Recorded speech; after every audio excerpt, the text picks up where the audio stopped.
Hello there, folks. Welcome to the Wide Boyz Show, the show where myself and Tom sit down and have a good old natter about all things climbing and crack. Following on from our Ondra chat of what makes Adam so good at cracks, I had a little dig through the archive and found this old sofa chat with myself and Tom, which was published on our YouTube channel. This chat was actually recorded the day after Adam came to train crack climbing in Tom's cellar, and when I listened back through the file, it gave me some real good chuckles. I couldn't help giving it a new life on this podcast. It's a proper Wide Boyz classic style chat, and I think you're going to love it.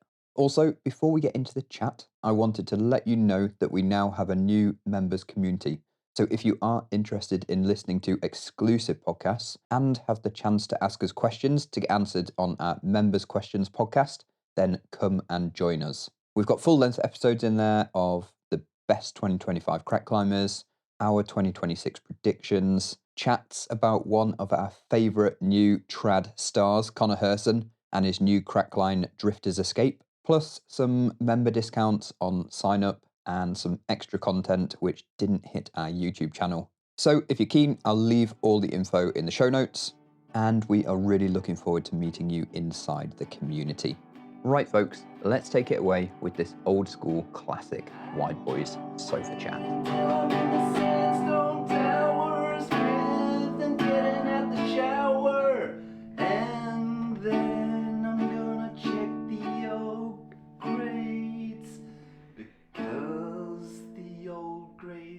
Adam Ondra came to the cellar. He actually came. He climbed, he paddled, he off-widths, he hand-jammed, he even set us a new boulder problem. I was just really excited. Mainly it was the excitement and the build that was the biggest thing. It was like Christmas. You know when you're going, it's 5 sleeps until Santa comes. It was 5 sleeps until Ondra comes. And he's going to come in my cellar. Down the chimney. Imagine if Ondra had come down your chimney dressed as Santa Claus. Maybe that's for next time. The build-up was quite big though, not just with us, but with the whole community. Yeah. Like people spamming our channel, people spamming Ondra's channel. It's like, when is Ondra coming to the Wide Boyz cellar? It went big, and then it actually happened. You know, we had all these predictions beforehand. Did you think about those predictions quite a bit before he came down, or were you more focused on how we're going to host him, how we're going to show him a good time, how we're going to, rein in our fanboy enthusiasm and actually act like normal human beings here? Yeah, I was mainly thinking about like the latter. I mean, I was thinking a little bit about the O grades because that's what the audience wanted to know as well. And just like, how is he actually going to get on these cracks? I mean, that was definitely interesting to me as well. First place to start, the warm-up. Did you notice he actually warmed up for the cellar? I couldn't believe it. As in on the hand crack? No. Do you remember he was outside? Oh yeah, he was. Doing all of his exercises. He was warming up. Yeah. He was properly warming up. We've never seen this before. He was doing press-ups and he was doing these kind of weird arm circles and doing his yoga stuff. It was like pro. Yeah, it was pretty professional. I was then I realised that he was taking this whole thing seriously. What did you think to his warm-up? There was very little shadow boxing. There weren't very many deep squats ready for the wide pony. No, I didn't see many of those things, no. I would have liked to have seen him walking around the cellar in general with his hands just in the air, simulating various paddles and rings. And Oh, like outside? Like walking around the garden? just like visualising.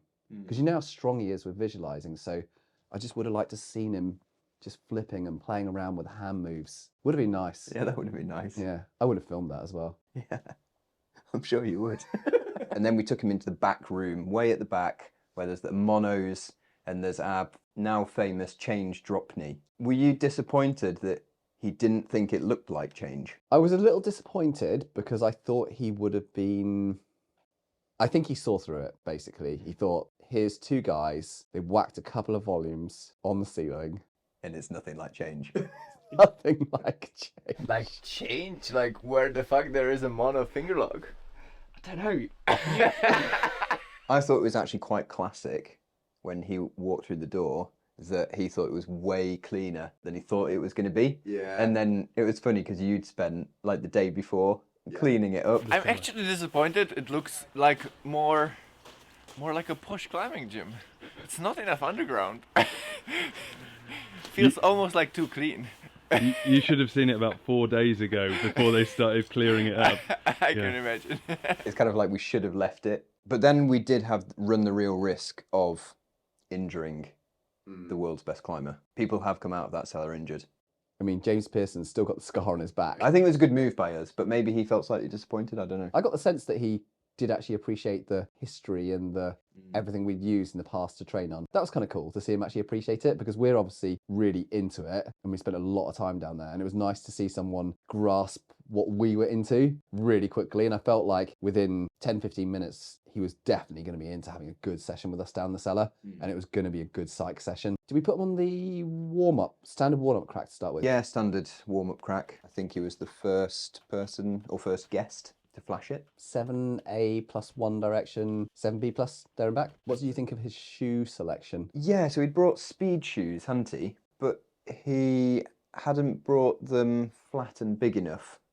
So I guess I was maybe a little bit surprised about that, because I feel like that's like common knowledge to know you want your kind of foot nice and flat in the crack, especially for the thin stuff. But it was quite interesting when he got the burner out and started burning his shoes to make them softer and more supple so he could fit his feet in the crack. I've never seen that being done before. No, I haven't. That was new. Not even heard of it, actually.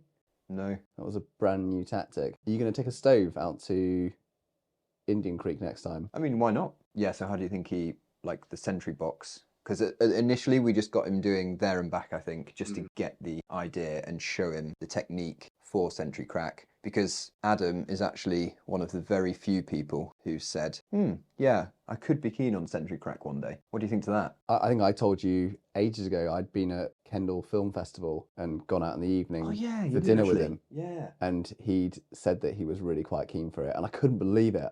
How long ago was that? 7 or 8 years ago. It's still cooking away. Yeah. In his mind. It's like a simmering, isn't it? He'll finish the Olympics, he'll finish Project Big, and then I think it's Century. Project Big, Project Wide. Maybe that's where everything's leading. I think it's where everything's leading, yeah. To Century. That could be maybe one of the biggest ticks of the year. Ondra climbing Century. Yeah. I mean, it would be the... It'd be way better than all this nonsense with Burden of Dreams and... Yeah, it would be big. Do you think he could do it? I was actually a little bit surprised, and it made me realise, like, Sentry Crack is so specific. Like, here we have the world's best climber who does dorm wall in a season, who's climbed 9C, who's, like, competed at the Olympics, won world championships, and he's coming off Sentry Crack saying his shins are pumped, like, after a few laps. And that actually did surprise me a little bit, and it made me realise the training for it is so specific. I think he probably grasped on this trip that there was a very high degree of specificity for that thing. Yeah. And he wouldn't go there just being 9B, 9C fit. Yeah. He would prepare on some form of simulator. I think he would. And he's grasped that concept hard now. I think so. Which most people do when they get on something and try and spend 5 minutes continuously on that size, and they realise that all other forms of climbing don't really set you up very well for it. No. And you can be brilliant at that, but not very good at the other stuff. I mean, the only repeat we've ever seen is from Danny Parker, and he trained on one for 2 years. 2 years, yeah, exactly the same as us. Yeah, it really reminded me that it's so different to normal forms of climbing. I kind of forgotten. I just sort of thought like, you know, you can just be a well-rounded climber, actually really strong. Some specificity is needed, I think. What did you think of when we introduced the O grades? I think he thought it was not brilliant, not a good system. How do you feel about the O grading system? Do you think it's got potential? Honestly, I don't think so. But I think by the end of the session, we'd warmed him into it a little bit, you know? I was going to say forced. Did we? I don't know if we forced him. I think he warmed into it, you know? Do you? Yeah, I do. The O grades will be passed to my son, maybe. Hopefully Hugo will watch it in 10 years. I do. I think he came away thinking Project Big is 017 or something, or 025. You think warmed, I think brainwashed. But you are right, he did properly come round to it. Yeah. And he was embracing the concept of the numbers, and he was coming back at us when we would ask about things. And even his camera crew Yeah, they were. they were really embracing it, actually. Do you think he's carried it on, like, into his other climbing? Or do you think he's actually kind of forgotten about it? I don't think he's forgotten about it. I think it's hard to forget a concept that strong. But I think it's hard to accept when something is so absolute and so truthful. It just changes everything. If it wasn't him in the grade, so if it was like a Sharma grade. No, I don't think that's the issue for him. I think he wants small little increments between things. Yeah, whereas there's so much in O0 Yeah, and so much in O1. it's just not enough separation with that. Because, I mean, it does range from 5 to 9A plus. Hmm.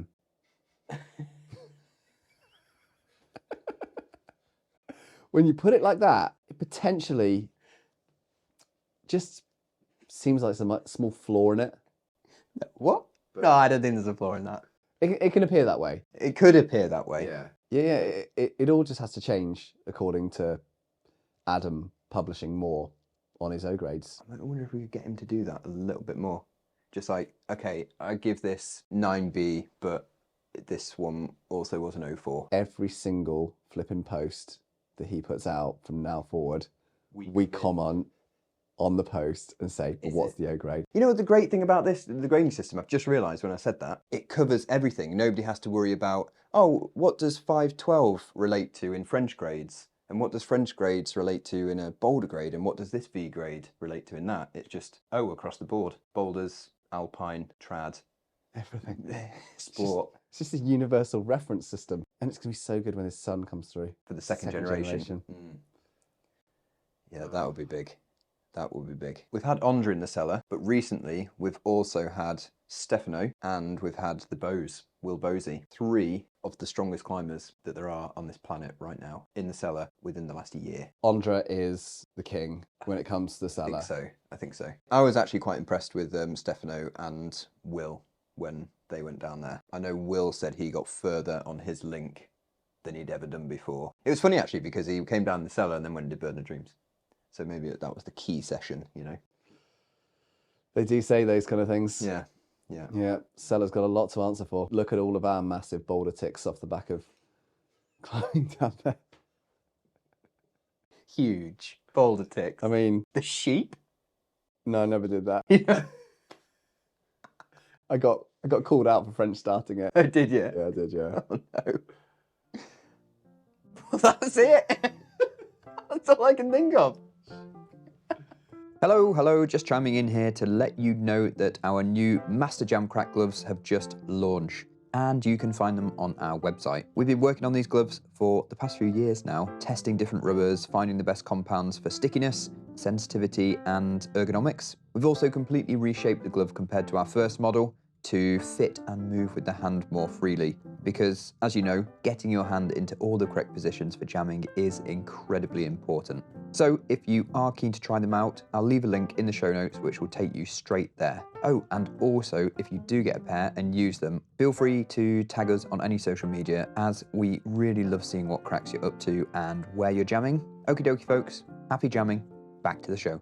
So the paddles, that was the one he was most psyched about, I think. Like, he was really keen to try the paddles, try out the technique. Because at first we got him to do hands in the crack and feet in the crack, but then he had a slight shoe problem. Yeah, he definitely had a bit of a setback in terms of confidence and knowing what he's going to be able to do because of the shoe choice and him realising that he really was not going to be able to get his feet into the crack properly. And that's a significant disadvantage on that size if you try and climb it with hands in the crack and feet in the crack. But then you could see his eyes lit up a bit again and the fire got going when we explained that actually the harder things on the paddle hand crack are revolved around footholds and little mini bicycle clamps and tow hooks and things like that. And then he did seem to get quite psyched. I thought his start was slow on it actually, and I was a little worried, but then he found his groove, didn't he? Yeah, he did, yeah. He got into it. I mean, you could tell he was just such a good climber and such a good climber on just standing on normal footholds. The feet looked like they came totally naturally. It looked better than me and you on the feet, on the footholds, which is not surprising. Oh, I thought he did anyway. It's quite impressive as well when he goes for red point burn on something, that switch that he does, where it's like Adam version 1 and then literally like that. It's just a completely different climber. And I'd seen it a little bit on Ray's roof on the day before, but in the cellar, for going for something that really was much more at his limit physically, it was impressive to see that switch go on and then watch the climbing that occurred when he got in that zone. Yeah, I think for me, that was like one thing that I learned from the cellar. It was like, oh, he is really actually making every single red point count. When he was going, he was going. And I think that was quite cool. I half thought that the interesting thing about that was that if, like Adam, all of us, when we have a red point go, put 100% effort into it, so you're trying to operate in the sort of best version of you as a climber, then if after you've done that for like 10 years, every single time, you're really practiced at trying to put in very, very good efforts. Because I know definitely in the past, I put in half-assed efforts on red points because I thought, well, I probably won't do it today, or I'm just not feeling great. So I've held back a little bit, but I think it'd be more interesting if I'd actually always gone in, all in. And I think you can see why he's so effective now, because he's very, very well practiced at being in that zone. I think initially, well, a lot of the audience and people watching were thinking, oh, get him on the project, get him on the big project, you know, starting at the back, coming around the pleasure loop, coming down the hard version of the boulder, out, some century laps. I mean, it's just freaking hard, that thing. It's so, and to do that in a session, learn all the moves, still be fresh to give it a red point go, quickly realise like, yeah, okay, that's probably not happening. Let's just get him doing a few sections. And then we went on the pleasure loop, got around the pleasure loop, and then he kind of set his own version. Oh, that was such a good session. We kind of took what we'd seen him excel on, which was putting your hands in the crack, but then combining all of his modern and advanced technique and how he uses his feet for toes, clamps, etc. But then we brought that style of crack climbing to the pleasure loop. For me and you, we've almost got a little bit jaded in terms of how we felt, how like the cellar could work. Fresh ideas. Yeah. It was really good. Yeah, it was really good. Nice to use your feet in a different way, but also still working on the hands in a similar crack climbing way. We set it at a standard that was just right for going and doing and trying in that session. Yeah, it never got O confirmed, so he'll have to come back and confirm it. It's either O2 or beyond. I would imagine it would be an O2. I mean, there's prizes to be had. O2s, folks. O2s. They're out there. They are. Ondra came over, he came to the cellar. That was obviously the big reason of why he came to England. But then he also did tickle around on some other things, like he went to the schoolroom and he went out on the grit. But when he did those things, he was an absolute weapon. He basically ticked the schoolroom, a lot of the old hard 8A, 8A plus 8B, and then he went outside on the grit, careless talk, Bosch, ace, flash. The first 8B flash on grit. I mean, that's impressive. He was on form on that trip. It's like form, cellar, the ace, O0, cellar pleasure loop with footholds, unconfirmed. But at least O2. It's interesting. There's grades flying around which are very... I think it changes the game a lot in terms of what we'll see the next generation of young professional climbers going after as the big goals. The ace is dead in the water, really. I mean, you've got the ace, you've got the warm-up crack. What else? Heaven crack. Heaven crack. Stanage. Yeah, there's a whole load of things which are pretty straightforward in that category. Some of that stuff in the cellar is not sitting that. He was keen on the bridge roof cracks. He was keen on the bridge roof cracks. I was amazed by that. The next day, he was messaging us about bridge roof cracks. Yep. He was sending us photos of bridges in the Czech Republic. He was. I couldn't believe it. Yeah. We're not even making this up. This is This is legit. genuinely true. This is very true. And it wasn't even prompted like us going, Prompted can anything. you send us some photos of bridge roof cracks in Czech Republic? We want to check them out. He was sending them to us. Yeah, he was sending them to us, yeah. It was great. That was absolutely fantastic. We planted the seed. The seed has firmly been planted. Very firmly. If we get 1 million subscribers, we'll kidnap Ondra. Kidnap Adam. You have got to rate Ondra out of 10 on the following points for his visit. Attitude. Attitude. He has a solid attitude towards it, I think. What's that out of 10? 10. I'd say 9. I struggle to give 10s. Number 2, lunch choice. Sweet potato and salady things. It's not the Morrison's Deli. It's not. It's not what I would pick. It's mid of the range for me. I'd pick a 5 just because I love the Morrison's Deli. Yeah, I was going to say 5. Selection of shoes. Shoe choice, I would say he was better than the average person coming down there with his shoe choice. He still made a slight mistake. Yeah, so I'd say a 7. What would you say? 3. Below average for the people that come down there. I thought it was outrageous. Really? Yeah, he's a professional climber. He's climbed Interesting. hundreds of cracks. Yeah. And he couldn't even think to turn up in a proper pair of shoes. How much psych? Yeah. I'd say Ondra brought psych to the cellar, as in the most any guest has had, really, down in the cellar. But I struggled to give 10s, so a 9. 10.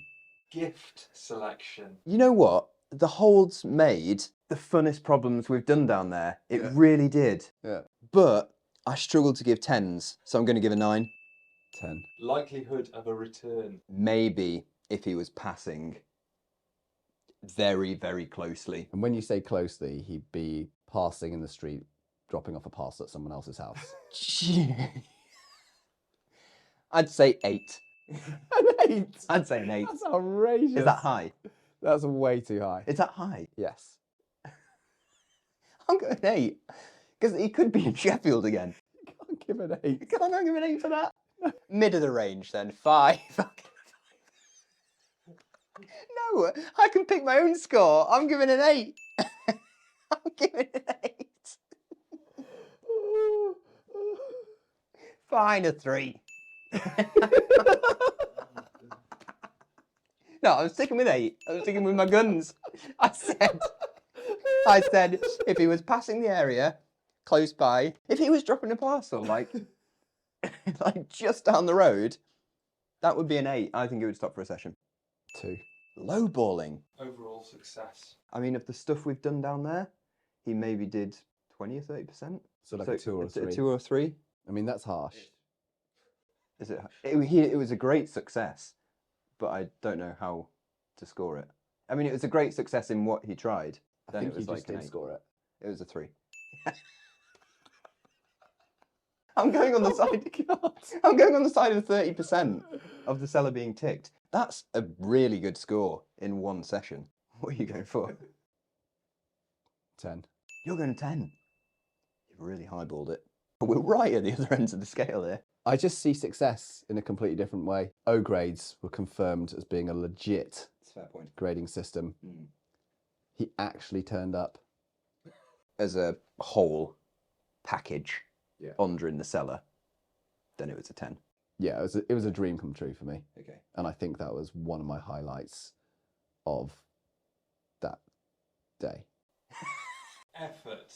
I mean, Ondra always puts in 110% effort. And like we mentioned before, you can see that when he's going for his red point and the focus and the determination and actually like the happiness when he managed to get the paddle hand tick. Effort was good. Passion was high. So it's a 9.